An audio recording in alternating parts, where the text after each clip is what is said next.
So what's up guys, ay nandito ulit ako para i-react ang Skostakli Noche Buena. Sobrang inintay ko to guys. So starter na natin to, wala nang sabi-sabi. And 3, 2, 1, go! Yan.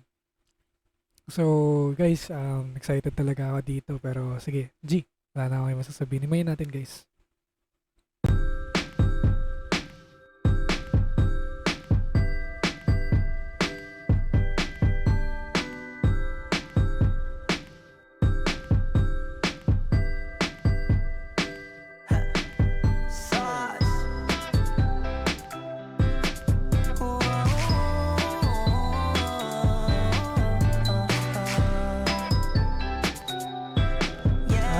Ito na mga shots. Litrato mo sa aming telepono, tinitignan ko magdamagan. Ilang taon ko ng sikreto to, ayoko din nilang malamang damdamin ko'y binabalik.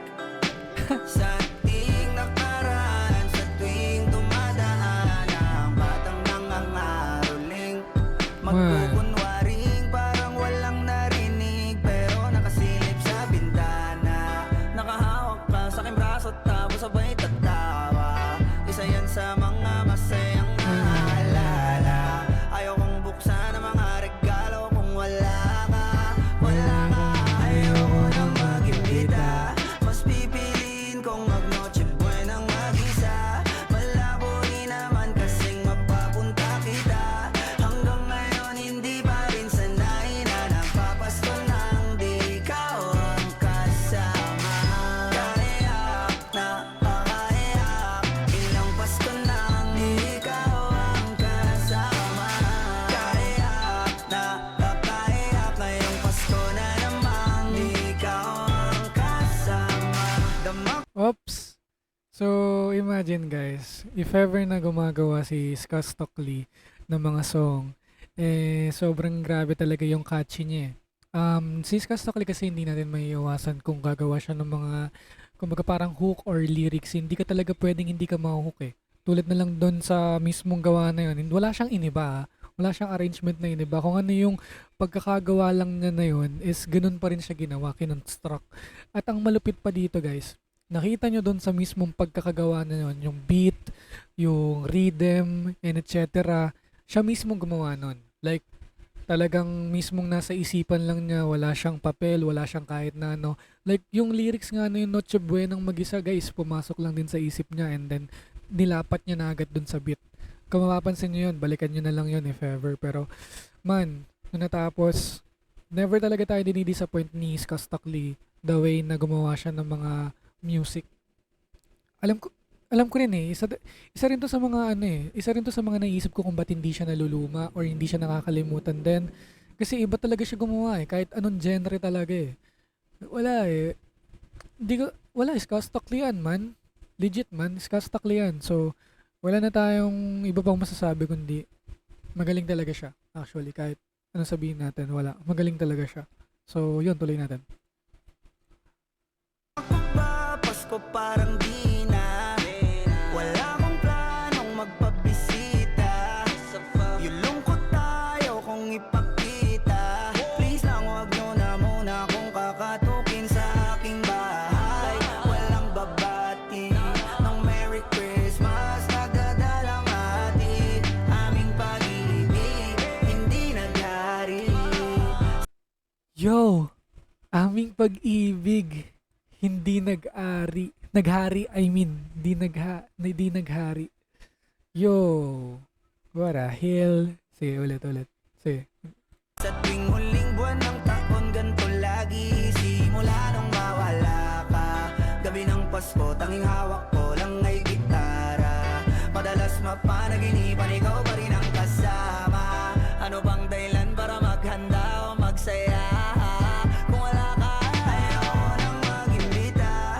Mas pipiliin kong mag-noche buenang mag-isa. Malabo rin naman kasing mapapunta kita. Hanggang ngayon hindi pa rin sanay na nagpapasko nang di ikaw ang kasama. Kaya na pakaya, ilang Pasko na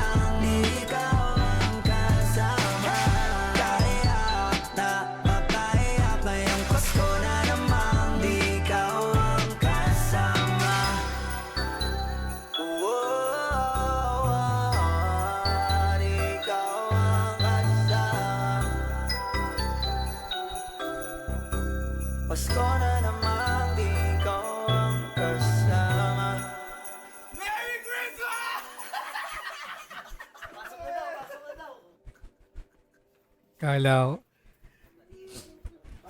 kala ko si Zainab, pre.